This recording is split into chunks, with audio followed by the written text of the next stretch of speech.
দারুণ হয়েছে, খুবই ভালো। তা আমরা আজকে বানাচ্ছি এগরোল।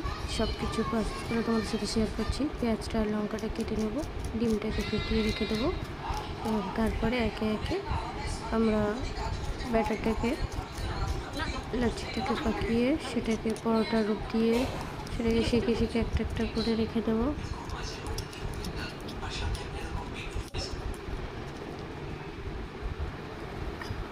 একটা একটা করে ডিম ফাটিয়ে নিচ্ছি।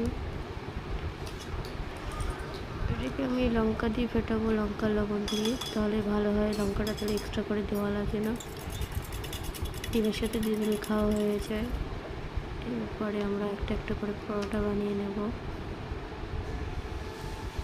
সবকটা পরোটা বানানোর পরে আমরা একে একে সেটাকে শিখে তারপরে রোল তৈরি করার প্রসেসটা শুরু করব।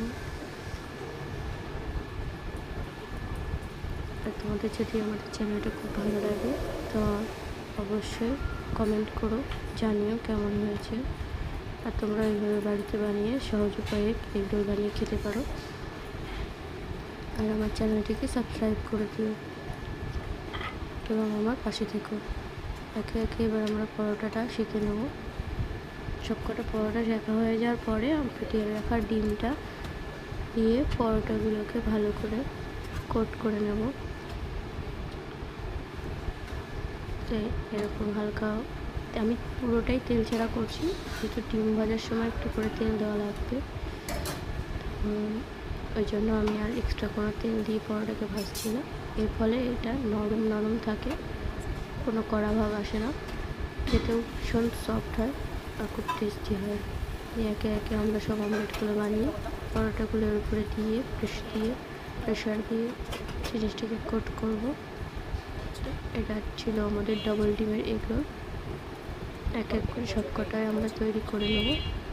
তা দাদার বৌদি নেই বাড়িতে, তা আমি, মা আর ভাই আপাতত করে খাবো, ওরা আসলে পরে আবার ওদেরকে বানিয়ে দেবো। এইভাবে তোমরা সহজ উপায়ে বাড়িতে একদিন রোল বানিয়ে খেয়ে দেখো, ভীষণই ভালো লাগে। এরপরে আমাদের পরোটাটা তৈরি হয়ে গেলে ডিমের সাথে কোট করে তো আমরা একে একে ওটাকে গার্নিশ করে মাকে দিয়েছি খেতে। তোমরা তো দেখলে শুরুতে, এটা লাস্ট ওয়ান। এরপরে আমরা পেঁয়াজ কুচি কেটে রেখেছি, তার সাথে চাট মশলা আর কেচাপ দিয়ে আর কাসুন্দি দিয়ে গার্নিশ করে এটা মাকে দিয়ে দিয়েছি। তো যদি তোমাদের খুব ভালো লাগে ভিডিওটি, অবশ্যই লাইক করো এবং subscribe my channel. Thank you for watching my videos. Tata.